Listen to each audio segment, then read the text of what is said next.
Hey folks, thanks for joining the channel. Today we are meeting with Vince from the DNR and he is doing a study on gray fox. So stay with us. Hi, this is Tim and Dole, Welcome to Midwest Hunting and Outdoors by Two Dumbasses a podcast about the outdoors, hunting, and being a steward of the land. Hey, welcome to Midwest Hunting and Outdoors by Two Dumbasses. Tim, today we've got Vince from the DNR. This is part of the DNR series on our channel. And he is in depth trying to figure out why gray fox in the state of Iowa are in decline. So it's going to be exciting what we find out from his presentation. I don't even know. How do you distinguish between a gray fox and a coyote? Shows you how little I know. I don't know if I've ever seen a gray fox, to be honest, in the wild. I've seen red fox. I definitely have seen red fox, but so that probably reinforces his study that the population of gray fox in Iowa and unfortunately the population is declining or pretty low. So yeah, I'm super excited. Yeah, so folks, stay with us. We're doing a Zoom call with Vince, and that is coming up right now. Vince, why don't you introduce yourself, where you're located, and just a little bit of history with the Iowa DNR, and we'll jump right into the topic. Yeah, hi guys. It's nice to be with you this afternoon. A little bit of background about me with the Iowa DNRs. My role is I'm one of the wildlife biologists within the wildlife research section of the Iowa DNR. State fur bearer biologist and wetland biologist is my title. So on the fur bearer front, there's kind of 3 or 4 main categories to oversee. That is populations of our fur bearers. So when we talk about fur bearers, we're talking about mink, muskrat, beaver, fox, coyote, that kind of thing. We also track annual harvest of those fur bearers, and then any disease or die off kind of things that may go on the health of the fur bearers. What are you doing, and what's the DNR's interest in gray fox in the state of Iowa? Well, the gray fox is another one of our native wildlife species in Iowa, and they're a neat little mammal. The adults only reach 10 to 12 pounds in size. They're one of the only canines in North America that can climb trees quite well. And so their overall, some of their mannerisms and their size and ability to climb almost is more similar to the cats, than dogs, canines. But anyway, they're just a neat little deciduous forest, animal. Can climb trees and eat a lot of different things. So anyway, however, their population has started to decline over the last 20 to 30 years to the point where we haven't seen that population turn around and come back up in long enough time here that we're concerned. And they play an important role out there ecologically, and why their population is declining is largely unknown for sure. We have some ideas or hypotheses why that might be, what might be driving the population down, but we are interested to understand and know more about them because we really don't know all that much about gray fox in Iowa. We know quite a bit about the basic things like their biology and that they, prefer deciduous woods habitat, that kind of thing. But to what extent are other predators impacting the gray fox? To what extent are changes in habitat impacting the gray fox? And then what about disease? How much is disease impacting gray fox now more than it did in the past?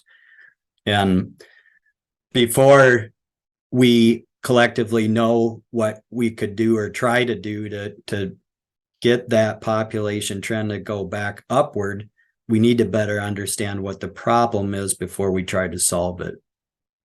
So an example might be, if a person were to ask, well, why not just go get some gray fox from another state and stock them in Iowa, to get them bolstered back up, prop them back up, get them back, going again. And an example of why that may not be the best idea is that if we don't really know what's driving the population down, maybe the main problem is disease. For example, maybe it's distemper, which we have seen in some of our gray fox. And if distemper is what's killing those gray fox here in the Midwest region, spending time and money to go get gray fox from somewhere else and let them go here would not be that would not be a good use of our sportsmen's license dollars. A better thing to do is use, the idea would be to do a little research and hopefully gain a better understanding of what those problems are first. So kind of what's neat with that is we've been in touch with some of the other Midwest states around us that are also seeing this trend with the gray fox population going down. So Indiana, Illinois, and Ohio, we've been in touch with quite a bit. They're seeing that population go down. Indiana has begun some research on gray fox too. And so that will be good. We'll get to see what's going on, with the gray fox in a state like Indiana or Illinois and Ohio here over the next 3 to 5 years as well. What's also interesting is that in northern Minnesota, gray fox have appeared to trend upward in numbers. And also in the southeastern US, gray fox numbers are strong. So why are they not doing well in the Midwest? So that's interesting. Hey, Vince, I know you have a PowerPoint presentation, some visuals for us. Do you want to pop that up and kind of walk our viewers through, this important project that you're involved with? Okay, and talking about the gray fox a little bit, the scientific name for the gray fox is Urocyon cinerio argenteus. How it got that name is the genus name Urocyon is Greek for tailed dog. Cinerio argenteus is Latin for the gray or silver tailed dog. So there you go. The second graphic here, are you guys able to see this map here? Yes, sir. That looks great. Good. It just shows the gray fox distribution in North America. Basically, they inhabit most of the lower 48, except the northwestern part of the U.S. So they were native. There's some different regions for the gray fox. We're in zone 4 there, the Midwest region for gray fox. So they're fairly widespread throughout the U.S. Basic biology, again, as we mentioned earlier, adult gray foxes only weigh 10 to 12 pounds. That'd be like a little lapdog size canine. Mating occurs from January to early March. Usually they have their litters in April. Usually the average litter size is 3 to 5 pups. Gray foxes are classified as carnivores, but like a lot of our fur bearers, they're actually quite omnivorous. So what that means is they eat a variety of plant and animal material depending on the time of year and the seasonal availability of food. So this time of the year, there's a lot of wild plums and wild grapes and apples, even garden produce like tomatoes and squash, pumpkins, things like that. Gray fox, they'll eat some of that stuff as it's available, and stuff, as well as eating a mouse or a squirrel, something like that. But they'll take advantage of those seasonal foods for sure. Their preferred habitat is deciduous forests. So we don't find very many up here where I live in Clear Lake, Iowa. It's quite open up here, mostly corn and soybeans or open prairie around here. However, there are a few gray foxes in this region. Gray fox can climb trees to hunt or escape danger. So some of the things we know about gray fox, we do know about their basic biology. Some of that we just went through with when they breed and how many pups they have, things like that. We can also, go through the scientific literature that's available in today's world from around the country. An interesting note about the scientific lit is there's not been a gray fox study done in Iowa before. there was a lot of extensive good work done on red foxes by my predecessor, Ron Andrews. So we have a wealth of information and knowledge about the red fox, which is valuable, of course, too. But there's kind of a gap in gray fox research from the Midwest. We know that the population trend in Iowa is going downward, and but we're lucky to also know what the annual harvest of gray foxes in Iowa was, going back as far as 1930. We also know and understand what some of those threats could be towards the gray fox population. We just don't know to what extent and which ones are causing the most problems. This slide here, there's a couple of annual wildlife surveys that are pretty helpful for our fur bearer program. One occurs in the fall. It's the Iowa Bow Hunter Observation Survey. And if you guys are bow hunters or deer hunters, you've maybe helped, fill out these surveys in the past. And with that survey, we asked bow hunters to also report what they see for fur bearers out there. And so this graph shows, just the annual total trend of number of gray fox observed per 1,000 hours of bow hunting. So this just shows the trend statewide of number of observations by year going back to 2005 when this Bow Hunter Obs survey started. So you can see a couple of things with this, that there used to be more gray fox even going back to 2005 there on the left side of the graph.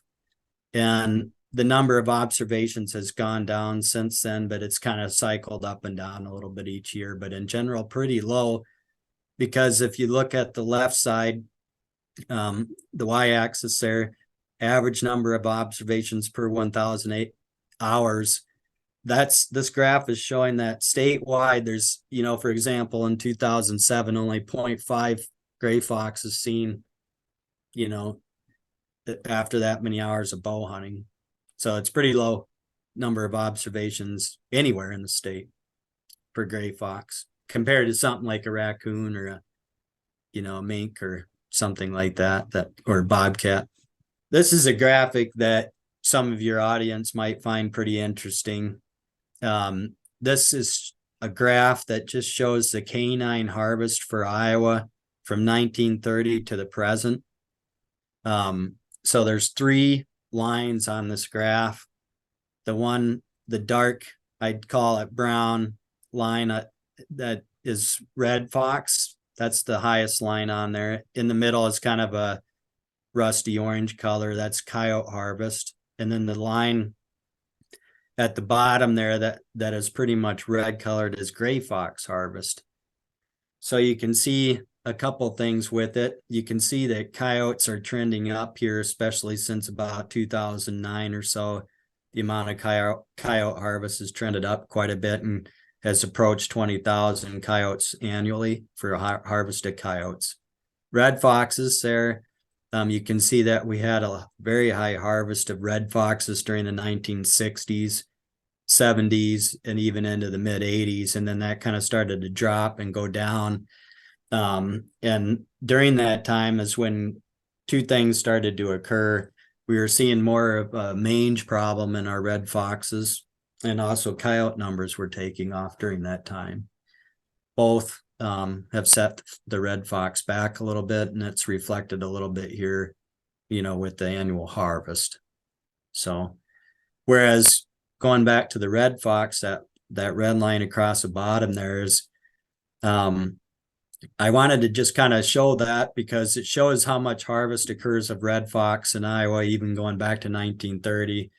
It never was a lot, but it was certainly higher, back in the late 30s and early 40s. And then it was pretty high from the early 70s to the late 80s, So there, during the kind of a fur boom that a lot of folks would remember there in the late 70s and early 1980s, we were approaching somewhere around 3,000 gray fox were harvested annually there for a few years in the late 70s. Whereas now the annual harvest is down in the single digits, below 10. Vince, what's the source of this information is that you're Yeah. getting this from? That's a great question. It's in Iowa code that all licensed fur dealers or fur buyers in Iowa and the surrounding neighboring states that deal with Iowa furs report the number of raw furs purchased from our trappers and predator hunters. And then they're asked to report that to us each year by May 15th. So after the winter is over, typically a lot of the fur buying is done. So we are getting that info from our fur dealers. It's very helpful in estimating the gross annual harvest for each species of fur bearer. Yeah, and So I would think that would be pretty accurate and I would think you feel pretty comfortable about the accuracy of the data coming from dealers like that.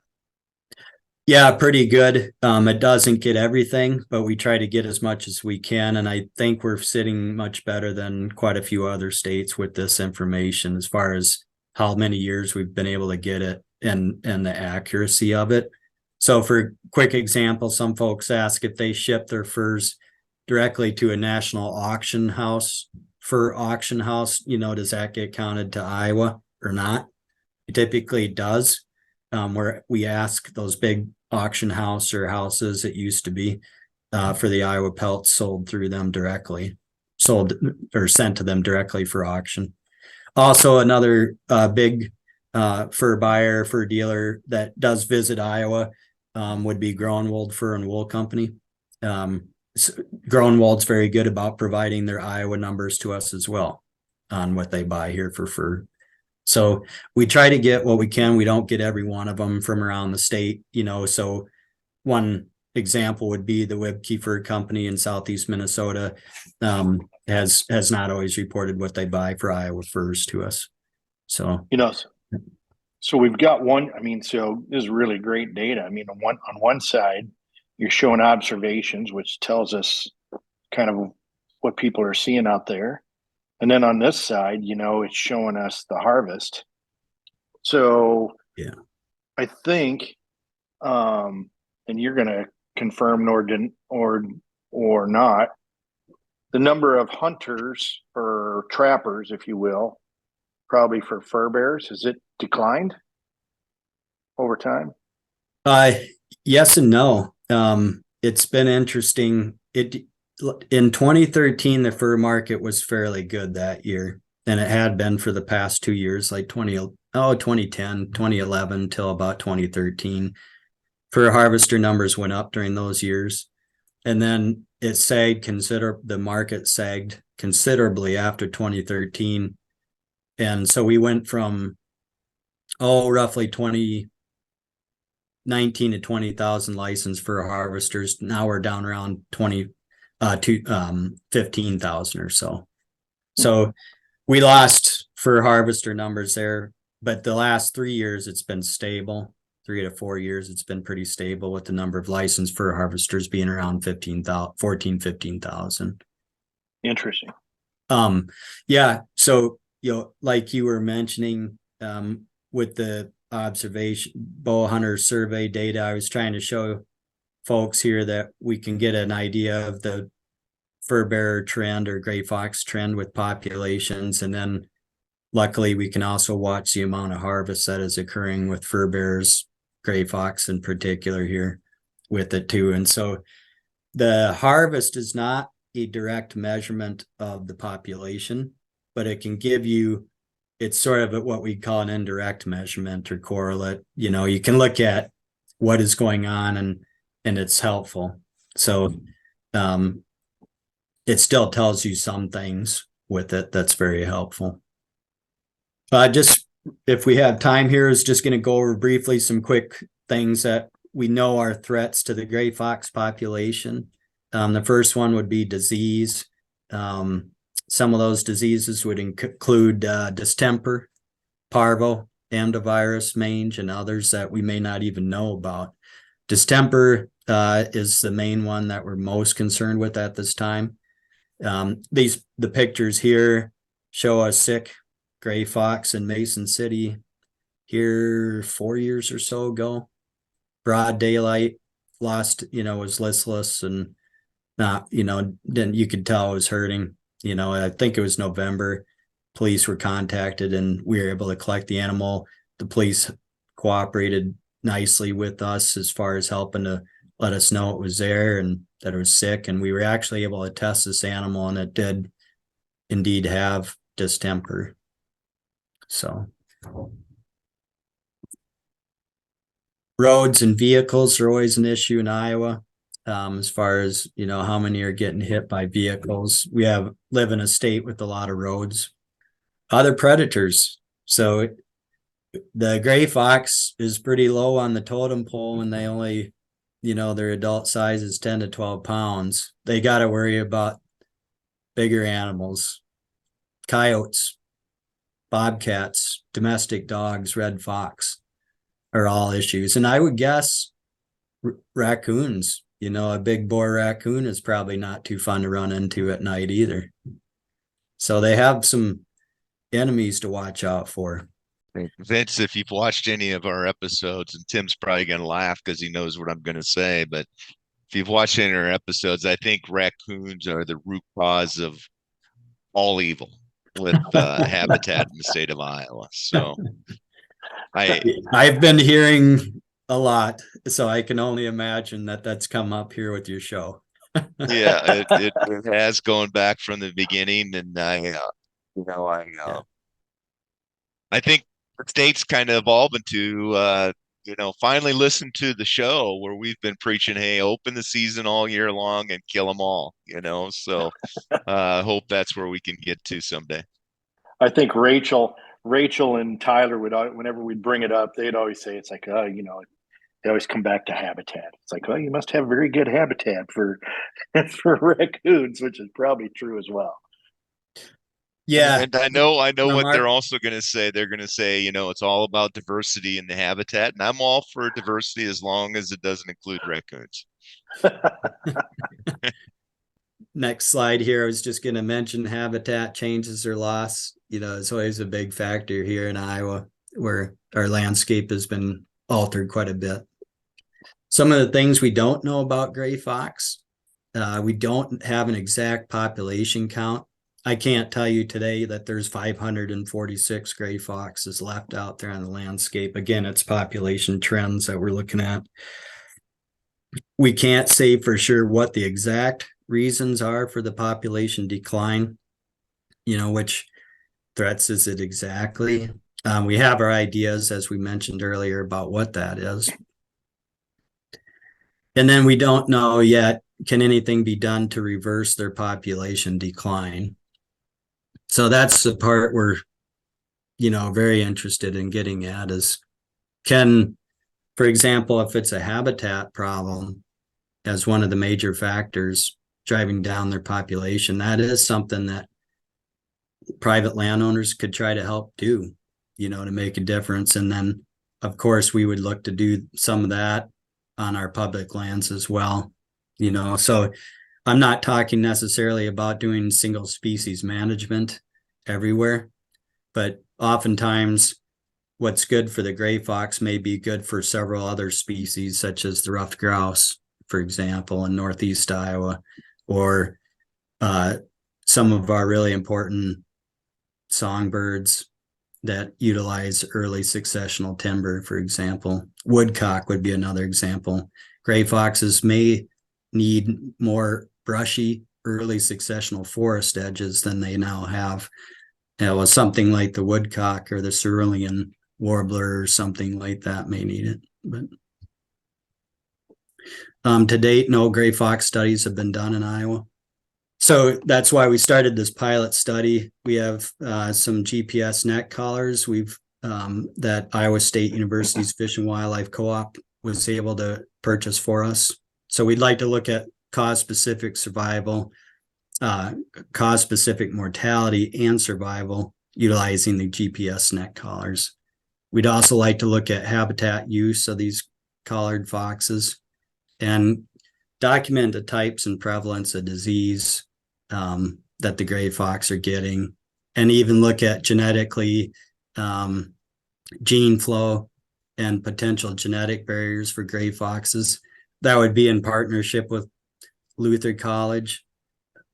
So kind of the pilot study methods with this would be to utilize trail cameras to help us find the gray fox. That's where private landowners or even wildlife enthusiasts, that see them when they're out there, that's a way they can help us with the study, is to let us know if they know where a gray fox is, or they've seen it recently, like within the last 3 to 6 months, they've seen a gray fox. Then that's of interest to us. We can move into the area, try to get some cameras up and pin down its home range a little more, and then try to catch them using cage traps or foothold traps. That would be, or even have trappers help us do that. So that would be, it would actually be most time efficient, and smart with use of money, to actually ask our trappers to help us catch these gray foxes for us. Because let's say, I'm located up here in Clear Lake, Iowa. So is the other guy that works with me, Dave Hoffman. If somebody sees a gray fox, let's say down there by Albia, for example, does it make sense for Dave and I to travel down there from Clear Lake and try to trap a gray fox? Well, probably not. That would take a lot of time, and we could hire some temporary help, and that can work well. But it can also work very well if we have 1 or 2 locals that are good trappers that already live down there. Just get in touch with us and try to catch that gray fox for us. We offer a reward for the gray fox. A $400 reward would be offered potentially to a private trapper that catches a gray fox that we can use for our study. So obviously the gray fox would need to be in good health for us to be able to use it for the study, even if it's trapped. So we've utilized trail cameras to help us, and cellular cameras to help us locate these gray fox. This is that picture there of the fox ducking under the fence. That's actually one of our cage traps there along that fence that we were running. At the time, it wasn't set. We were just trying to get the gray fox comfortable with that cage trap being there and stuff. But the trail cameras can be really helpful for pinning down the movement to gray fox as well. So we're trying to find the gray foxes. That's kind of step one for the field work. We rely a lot on field reports and sightings from the staff and from the public. That's a way they can help to narrow down areas that may have gray foxes. They send us a trail camera photo like this, where you can tell that's a gray fox for sure. It's not a red fox. It's not a coyote. It's not a bobcat. So we would try to work with that landowner or our own staff or us to get some more trail cameras put up in the area to narrow down their core area. Some folks, find it difficult to identify a gray fox versus a red fox with trail camera photos, or even try to tell it's a coyote, or a gray fox or what. And the thing that's pretty neat that we, show folks or point out to them is that the gray fox is not very tall. You can see that black stripe coming down its tail is really prominent, and shows up. And then red foxes have black legs more too, and typically a white tip on their tail, whereas gray fox don't. So neat little animals. This was one that was out in snowy weather, just kind of some pretty neat things that trail cameras can show us anymore. Yeah, it's really slick. We had a small family of gray fox just down the road, but I used to see them 3-4 times, probably every 6 months, but I have not seen them as of late. Unfortunately, we've heard that real similar kind of reports. Yeah. I'm going to back up a few slides. If you can see color in this one, you can't see all the color, but it's there's anything from almost black on the top of the tail to gray to rusty to almost kind of a cream white color on their throat area and chest. We just basically try to trap the gray foxes if we can. This is a photo of a pair that we were trying to catch in an urban area with a cage trap there in that picture, tall Comstock trap. We wanted to put on a neck collar. That's a picture of the neck collar there along with the receiver that goes with it. That pair that we followed and tried to catch with the cage traps in the winter, we quit trying to catch them in the spring because, for obvious reasons, we figured it was a mated pair. And in mid-May, we got a report from a neighbor where that picture of the pair was taken and that they had found a dead gray fox. And it was a female there in mid-May laying under a gas can going into a shed dead. So it appeared that somehow she was going to run into that shed and the can fell on her head. It was just, a rare accident. But then we also tested her with Rachel. With Rachel's help, had this animal tested, and she also had distemper. And worse yet, she had been lactating, which meant she had pups right during that time. So it was tough to see that happen to that gray fox female. Just real quick, we've seen that trapping from our fur harvester survey that folks targeting gray fox in trapping is really low effort wise. Hardly anybody's trying to catch them trapping wise anymore.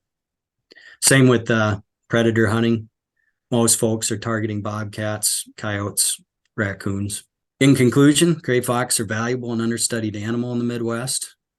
We have a concern for their population decline, and we feel like there's a need to understand several basic aspects about gray fox. And so that's why we're interested in doing some of this pilot research on them. And probably the best way citizens, hopefully your listeners, could help us out would be to get in touch with myself or Dave Hoffman, who works here with me, if they've seen, like I mentioned, if they have a recent gray fox sighting. Yeah. Or want to try to help trap one if they're a seasoned trapper. Thank you. Yeah, good job, question. Vince. Yeah, I've got, I'm really curious on, so how long has this process been going on? And then as a secondary question, how many collars do you have out there now? It's been going on about a year where we've had the collars and been trying to get them deployed on gray foxes.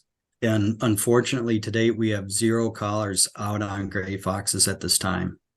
So nobody has been able to catch one yet, as far as private trappers, where it's one we could utilize. And then we haven't been able to catch one yet either. We've only tried for a couple urban foxes at this so far to date.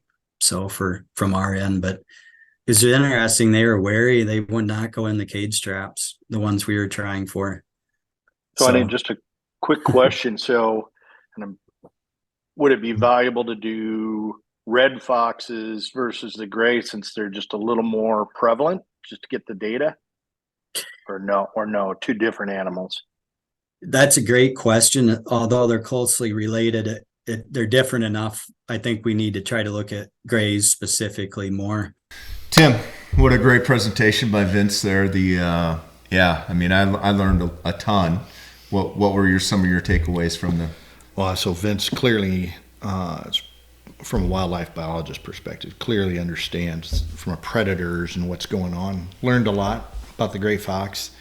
I've seen little video clips where I always thought it was a coyote that was climbing these darn trees. I thought that was interesting. And they were usually apple trees. And now as I think back, those must have been gray fox, right? 10 to 12 pounds, pretty small, low to the ground, and they can climb trees. So and eat anything. It's pretty interesting. Yeah. Yeah. I want to talk to our viewership here just a little bit. We would love if you are in the state of Iowa viewing this video and episode, and if you have a gray fox or a trapper that is on to a gray fox, that we could either get you connected with Vince from the DNR or you can contact Vince. But it would be, how great would it be to to have one of our viewers connect with him for his first gray fox that they can put a collar on and start learning some more about. Oh, 100%. I mean, so they've been trying to get one for over a year, right? And I think they're in their second year. My guess is, we didn't ask him this, but my guess is obviously this study isn't going to be able to last forever, right? So I think he's really trying to do everything he can to get a gray fox and make sure that they can get some data from the study to make some changes and at least understand this dilemma. Yeah, certainly. It's certainly a challenged species. It sounds like it. Yeah. Sounds like it. So anyway, help us out, folks, if you can. And I don't know, anything else, Tim? No, I think this was great. Really Yeah. appreciate it. Thanks for setting this up. Hey, no problem. Till next time, be safe, have fun, and get outdoors. Thanks for listening or watching our show. We have some exciting topics and guests coming up. We ask that you subscribe to our channel on YouTube and follow us on Twitter, Instagram, and Facebook. We look forward to hearing your suggestions for topics. Questions and comments. This is Two Dumbasses signing off. Until next time, Be safe, have fun, and get outdoors. outdoors.